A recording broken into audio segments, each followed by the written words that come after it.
Welcome everybody. I am Bettina Winkler from Visiopharm and I would like to welcome you to a new masterclass series for spatial biology. Today we're kicking off the series with our own Dr. Fabian Schneider, who's responsible for product management of our research products. Fabian has a doctorate in cell biology and over 10 years of international experience in cancer biology and immuno-oncology, working in academic research labs, clinical research teams and computational pathology groups in both academia and biopharma. He's kicking off our series with an introductory talk about the hows and whys of spatial biology. During the next months, he will be followed by researchers around the globe showcasing how they use spatial biology to advance their research. Fabian will answer your questions after the talk, so please add any questions to the chat. Fabian, over to you. Thank you very much for the kind introduction. And let me kick off this webinar series with mapping the biological landscape, turning images into knowledge. Maps have always been a tool for humans, and since the early ages we already tried to map the world around us and put it on paper so that we can communicate our surroundings with each other and that we understand where we are and where we want to go. And throughout the centuries we got better and better in mapping our world and understanding where we live. And today we have all the tools at hand in our browser so we can explore the whole globe. And even in fiction, like when Frodo wants to walk into Mordor, it's always good and handy to have a map so that you know which obstacles are on your way to get there.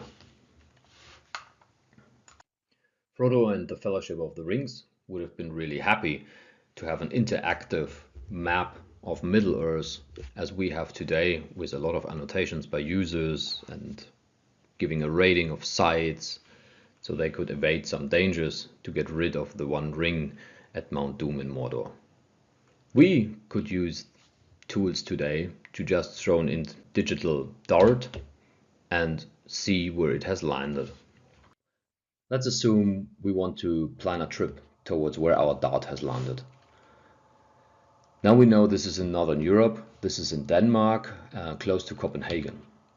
The further we zoom into the map, we can now start to understand the surroundings of where our dart has landed much better. So now we know it's in region Zealand, where Copenhagen lies. The closer we zoom further in, we now see smaller towns that are surrounding Copenhagen, like Roskilde, or in the north we have Helsingborg in Sweden and Malmö in Sweden. Zooming in further, we now start to understand the vessel system of Copenhagen with all its bigger streets. The further we zoom in, now we can understand all the different quarters and larger structures like the Castell or the Castle Amalienborg. And now we see a lot of annotations have been added to the town, which helps us to navigate, like where's a supermarket or where's a park to go for a walk with your dog. And even there are specialized annotations like finding Luke's Bar, the best cocktail bar in Copenhagen. Planning the trip, we now need a hotel. So we can ask for the annotations of hotels, and we find already these across Copenhagen, even already phenotype with pricings, so we can find the right hotel that fits to our budget. And a pathologist looking at a tissue slide might ask, what is in my tissue and what tissue architecture do I see? Next, I would like to know for the trip, like where are the bars to go out at night? And the pathologist might ask, where are immune cells within the tumor sample I'm looking at? And do I find immune cells? I would like to phenotype my bars even further and ask, like, where are bars that play hard rock music? And how are they related to each other? And similar, pathologists might ask, like, how are the immune cells distributed within the tumor, and are there different kinds of immune cells that I can already identify?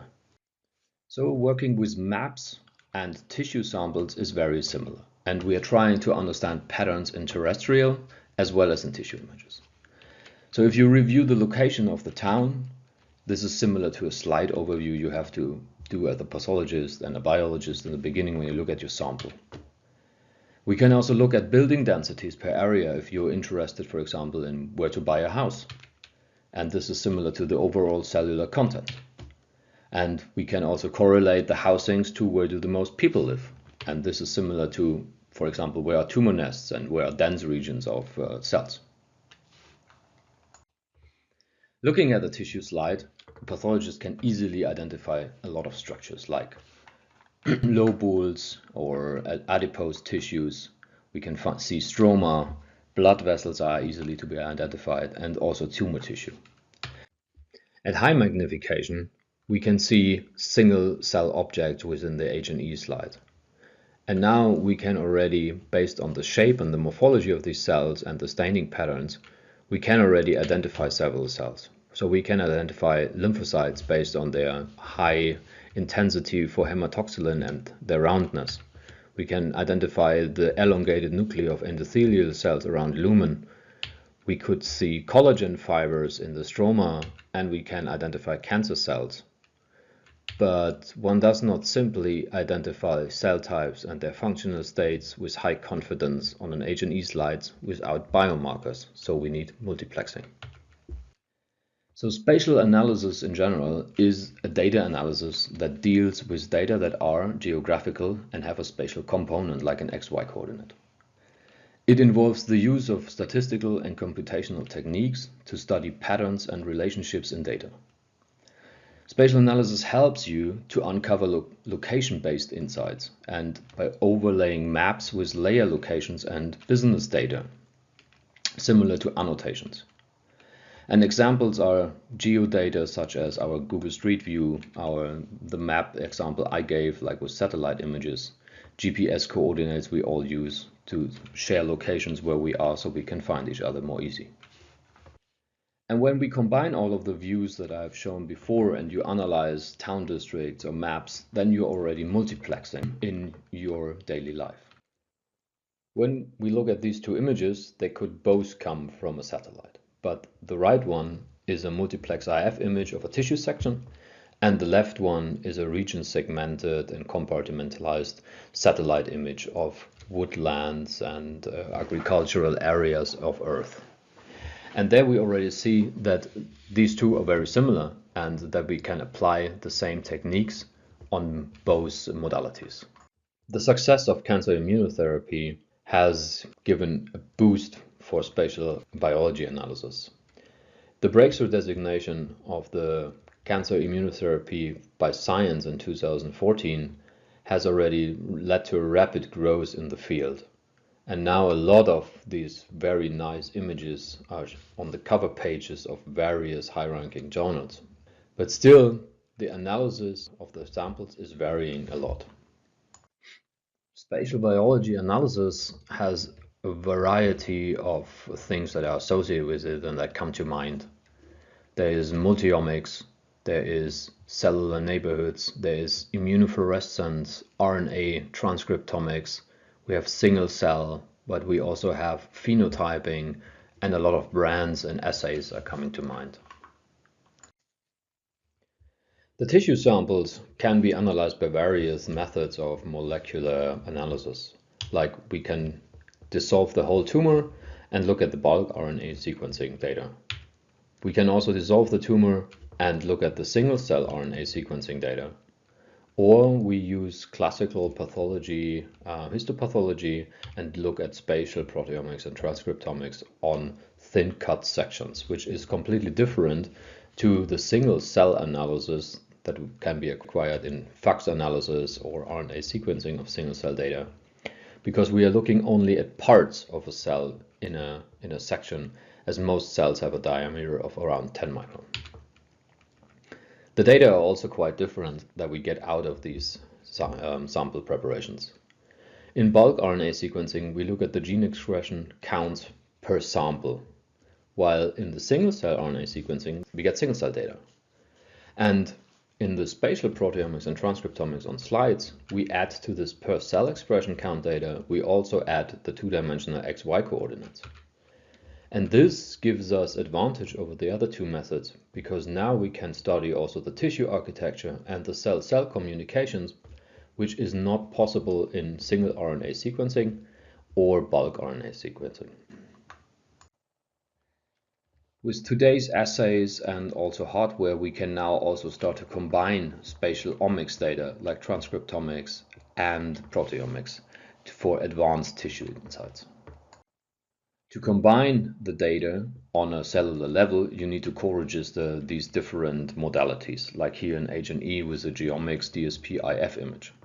But we can do more with our tissue-align add-on. So you can also co-register Lunar4 multiplex IF images with Hyperion standard biotools, mass spectrometry imaging, or also with H&E and other bright field modalities. This allows you then to combine the various sizes and resolutions, but you can then also transfer your deep learning based tissue detection from H&E, for example, onto the multiplex IF or vice versa and do transfer learning. A great application of the multimodal tissue align of the Visiopharm platform comes from Sami Ferry-Borgiorno at MD Anderson. Here they subsectioned into consecutive sections ovarian cancer samples and performed multimodal assays on each of these sections. So the center section was done with a Lunar4 Comet assay. A section above was done with a Bruker mass spectrometry imaging to analyze for metabolites, and another section was used for stomach's gene expression data. Now all of these modalities have a different resolution, and from left to right we go from high resolution, about a quarter of a micrometer per pixel, to 25 micron per pixel on the right with the stomach's gene expression data. We were able to align these images and co-register and then transfer the tissue segmentation masks from the Lunar4 Comet image onto the other images. And this allows Sami Ferry-Borgiorno and team to analyze better which metabolites are expressed in which regions and how does the metabolites correlate with gene and protein expression. To collect such data, scientists can choose between a variety of hardware instruments using whole slide scanners, cyclic immunofluorescent devices like Lunar4 Comet or PhenoCycler Fusion by Akoya, or tissue mass spectrometry devices as the Hyperion by SBI or Mebiscope by IonPath, and we support all of these file formats. With all of these assays, we want to study the spatial biology and the diverse cellular landscapes in the tissue context. And to do so, we need to identify all cells on a single cell resolution. We need to uncover the functional spatial biology of every cell and find rare cells. And we want to discover how the tissue architecture is composed and how it correlates with clinical outcomes, for example. To go from generated multiplex images to biological results of bioinformatics pipelines is often unclear, and sometimes it appears like a miracle happens in between to get from the data to results. Data analysis of a 6-plex already can result as this panel here, a CD8 focused PD1 PDL1 axis panel, can result in 17 distinct biological phenotypes. And this is already too much for a manual quantification, so we need a robust analysis pipeline. This panel allows us to answer the most basic questions in immune checkpoint therapy that are related to anti-PD1 PDL1 drugs, and panels like this and others are available as ready-to-use kits from Akoya, Lunar4 or Altiview. Our Phenoplex product, as a complete workflow for all multiplex image analysis needs, offers a way to analyze these images and go from visualization and QCing your assay images to classify tissue, detect cells, phenotype the cells, and then go into verification and data exploration before you publish your data for downstream bioinformatic analysis. The recent work by Tisson et al. In the beginning of this year showed the full Phenoplex workflow, where they went from tissue and cell segmentation to phenotyping, involving setting thresholds for marker positivity, and did a visual data exploration in QC using our built-in interactive visualization tools. The analysis with the Phenoplex results uncovered that ICI-induced lesion planus showed a reduction in T-cell infiltration and an increase in B-cell frequency. and that these B cells are organized in aggregates close to T cells in the inflamed tissue microenvironment. Generating tissue and cell segmentation algorithms using deep learning requires a biological knowledge about the biomarkers in the samples. With this, it enables users to generate their own networks and label the structures that they would like to identify, like here, for example, epithelial regions in red and stromal regions in green.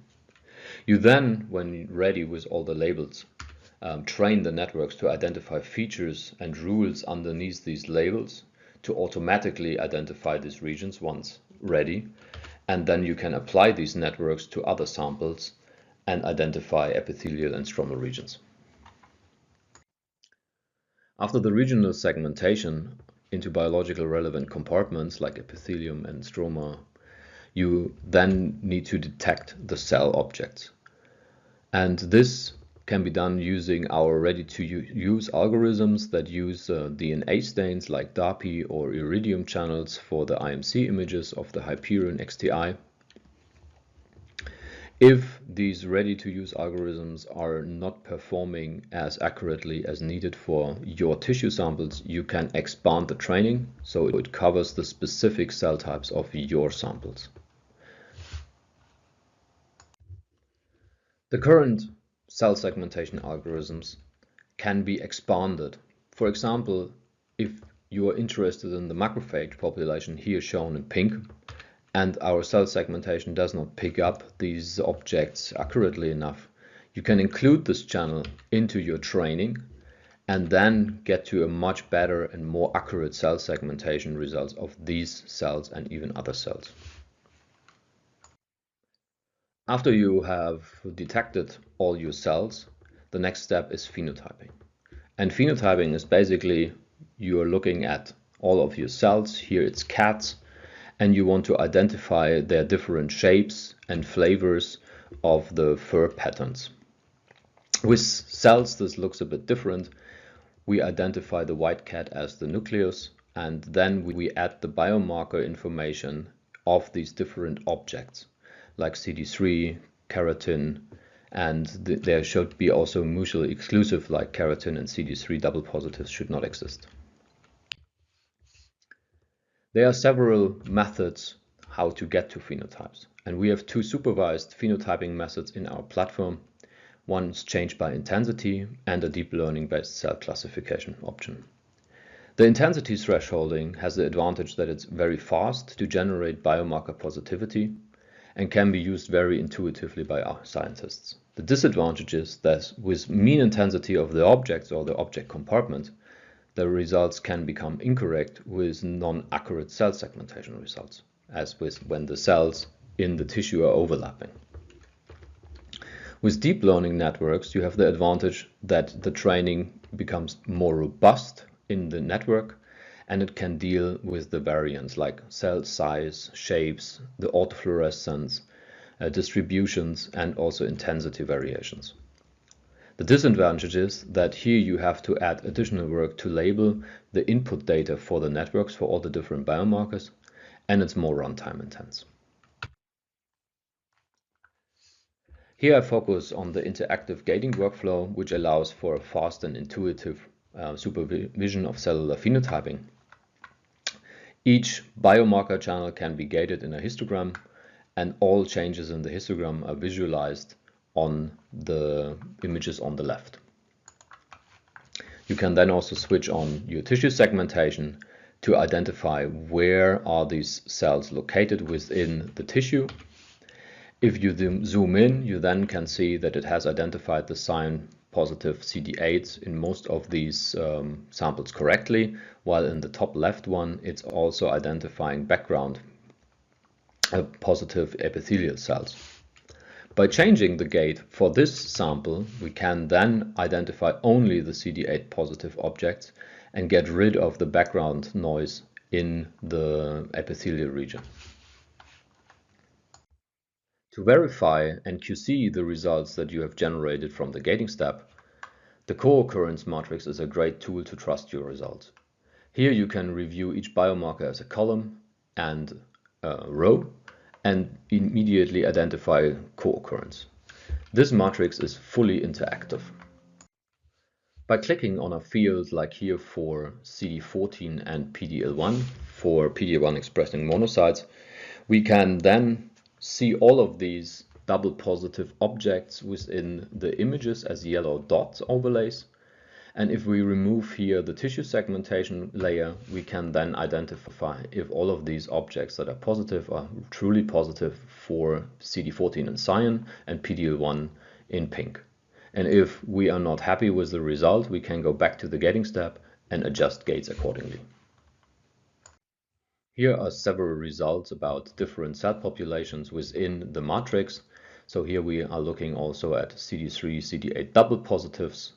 We can identify CD4 positive, FOXP3 double positive, T regulatory helper cells, or pan-cytokeratin and E-cadherin double positive epithelial cells. A continuous QC is important, and the co-occurrence matrix is just one of the steps that we have implemented for scientists to review data in a fast and interactive manner. Like we can go from single cell objects into a cell gallery in our data exploration tool and then review these cells within a t-SNE plot, for example. Our data exploration tool allows you to generate plots that we are used to as scientists from other dashboards like Tableau or Spotfire. Here I've created a scatter plot of CD3 positive cells against CD68 positive cells and colored them by their location within the tissue compartments. Here we see that most of the cell objects reside within the tumor epithelium. We can then split this plot into the different images from which these results come and color them by positivity from the gates, and then also review these positivities in these positive objects within a cell gallery. Another option is to plot the results as box plots for intensities or counts, and then always review in which location specific objects are sitting within these images. Like if we select, for example, tumor-associated stroma from this interactive legend, then we can see all the objects and where they reside within these images, and the normal adjacent images don't show any of these objects.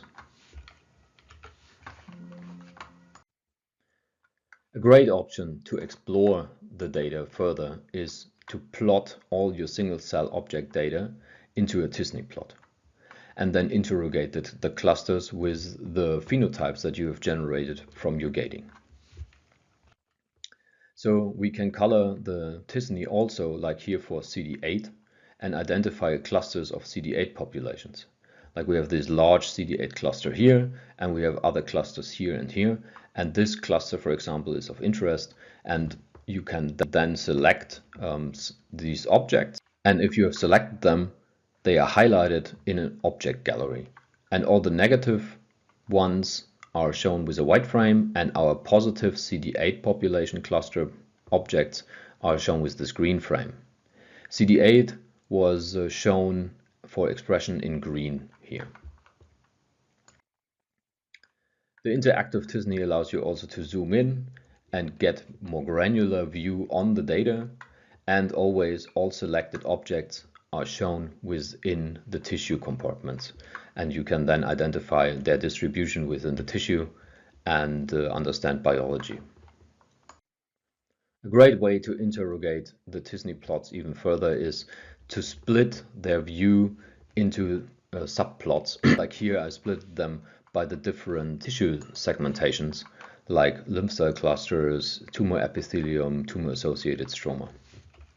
We then can color this by object intensity, for example for CD68, to identify where are CD68 positive clusters within the different compartments, or color by positivity from the gating, like for CD45, where are my immune cells, and always see how many cells are positive within the different subplots.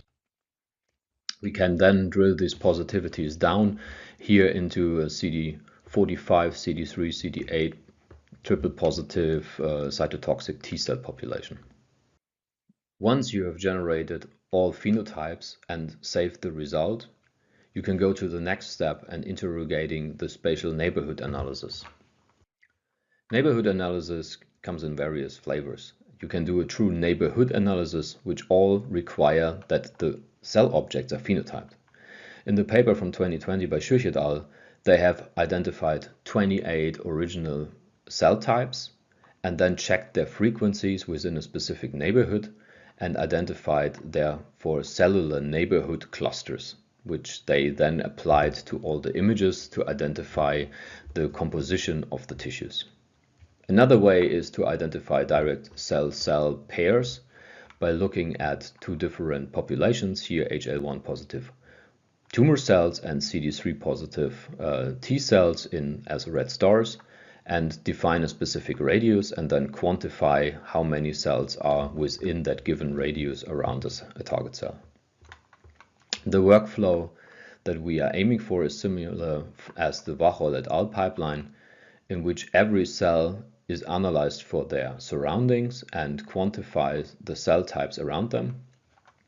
Then this gets into a long list of the number of cell types that are around a specific cell and the number of cells that are within that neighborhood, which then creates patterns and clusters, and they can be analyzed on your samples. In the Phenoplex pipeline, you would start with the visualization. You then do your tissue segmentation here on a Luna 4 30-plex image. Here you see the tissue segmentation in a zoom in. Yellow we have TLS structures, red is tumor epithelium, and blue is stroma.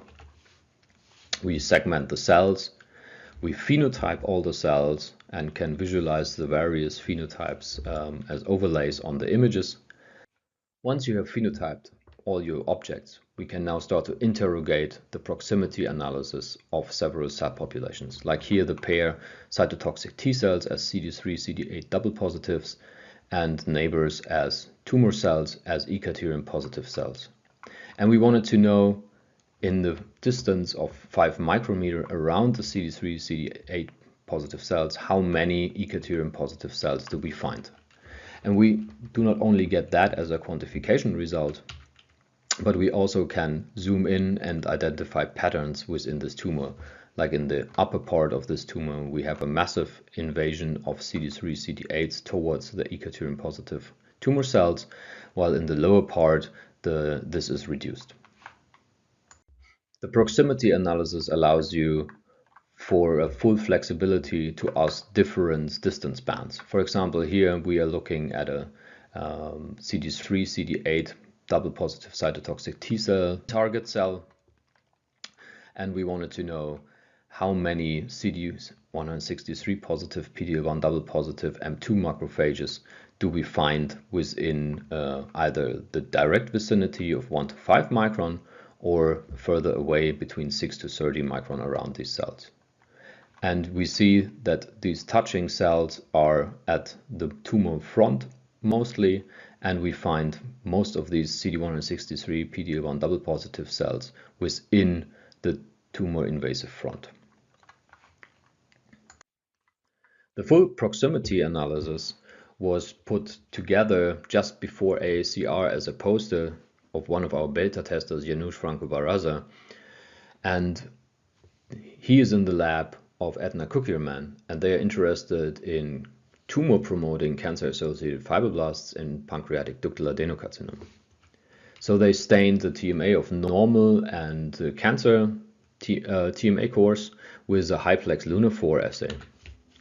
Phenotyped these cells for lineage markers and functional cancer-associated fibroblast markers and immune cell markers, verified the different populations of epithelial, immune, and mesenchymal stromal cells within these samples, and then checked the direct neighborhood of cancer-associated fibroblasts and immune cells and the immune cell subpopulation, and were able to quantify all of that. This leads me to the summary of this talk. I would like to highlight some take-home messages for multiplex image analysis, which requires specialized tools and workflows. First of all, the multiplex images have increased needs in data management due to the size of these files that are produced, and they can easily range between 100 to 200 gigabyte per image. It is important that you can simultaneously visualize multiple biomarkers across your images and be able to group these channels also. Tissue segmentation into biologically relevant compartment is a key to map back where these cells are also residing. An accurate cell segmentation of cells from different tissues is important, and our platform allows you to adapt for the needs of your research. Next is you need to phenotype and get biomarker positivity readouts in each single cell object, which then leads into comprehensive phenotypes, and you need a good overview to identify where these cells are residing. You need advanced structured data for bioinformatic data pipelines that come after you have done your image analysis. And what is also important is the automation and the graphical user interface based tools to reduce your hands-on time. So as a graphical overview, we go from visualization of images into biomarker distribution analysis and overview, into tissue and cell segmentation, which results in cellular phenotypes, which can then be interrogated with image data analysis, like where are my pairs in tumor-associated stroma versus normal adjacent. I want to highlight the upcoming talks after my introduction into spatial biology and Phenoplex by our users Semi Ferri-Borgiano, Jared Burks, Janusz Franco-Baraza, and partners from Oracle Bio and Standard BioTools, who will all speak about their applications of multiplex, spatial biology, and multiomics and neighborhood analysis, and how they use Phenoplex for their analysis pipelines. I hope you stay tuned and dial in for all of these talks. And with this, I'd like to thank you for your attention and our VisioPharm research development team for making this possible, and our partners and beta testing group around the globe. And now I can only say go forth and multiplex, and if you have any questions or want a demo, please reach out to sales@visiopharm.com or myself, fsc@visiopharm.com. Okay, thank you very much, Fabian, for this talk. That was very interesting. Thank you. Quite a complex topic, actually. So the questions are already coming in. So let's start with those. First question from Morten. Great presentation, Fabian. Is Phenoplex only for research, or will it also be relevant for diagnostics? At the moment, it's only for research use only, but we can imagine that once we went that far that you can produce a deep learning algorithm from the results that you are getting on, and you are generating robust results, that such a process can also lead into a clinical application. That sounds promising. Next question from Monica. Hi, can proximity analysis work for different areas or only for cells? So right now it's only for cell objects, but you can define in which tissue region that you have compartmentalized you want to perform the analysis. So you could do this only in your epithelial region or stroma or anything else that you've added, like necrosis, adjacent, normal, etc. Okay. Next question from Andre. How robust is the tissue alignment process across images from different scanners and resolutions? That's a great question. So as you can imagine, the more different the resolution, the more complicated the alignment is. And you have seen in the example I shared, and that will also be shown by Sami, is that the resolution of the gene expression is around 25 micron and comes from a clustering that was done on a non-imaging device. So it is working, but to get a true cell alignment really needs a better binning of the results in the end to understand which cell is expressing what. And I think there are other devices out like 10x Genomics, Xenium, or the Cosmix platform by Nanostring that address exactly this subcellular expression of transcripts. Okay. Next question from Letitia. What is the biggest challenge in multiplex image analysis that is addressed by Phenoplex? I think there are several challenges. One is that with freeware tools, you have to use mostly multiple software suites to go from one step to the next, like from Cell Profiler into Elastic into other programs to do your phenotyping.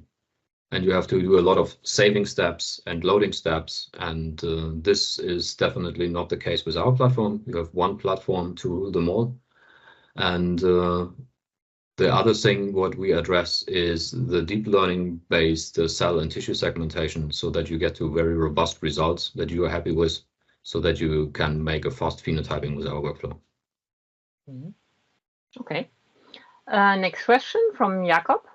Can you talk more about how to co-register the different images on a cellular level? Specifically, I've done 3 rounds on imaging on a FS200. Can this be done in VIS or with other software? Yes. Yeah, this can be done. So if this is, for example, from consecutive sections or even from the same section, so that you do cyclic staining, you can absolutely on the cell base co-register your images. But if you have consecutive sections, it will be more region specific, because to find the same cell exactly again is not always possible due to cutting events. Okay. Next question from Mats. Thank you for great talk, Fabian. Would this let me phenotype based on interaction? For example, T cells touching DCs versus T cells not touching DCs as separate groups. That can then be further analyzed by tissue or other markers. So yes, this can be done right now in our app author, but we are working towards that this can also be done directly in the guided workflow, so that you really can classify this better of which pairs of cells you want to analyze. But this is the first version, and it's coming out in July, which has this paired analysis of proximity plus distance measurements of min-max distance between cell types, but also from a cell type to a region border, like the tumor epithelium or necrosis. Okay. Then if any question comes up, just let us know. Otherwise, we'll see you in about 4 weeks for the next webinar with Oracle Bio. All the best. Thank you very much for your attention and the questions. Speak soon. Bye-bye. Bye-bye.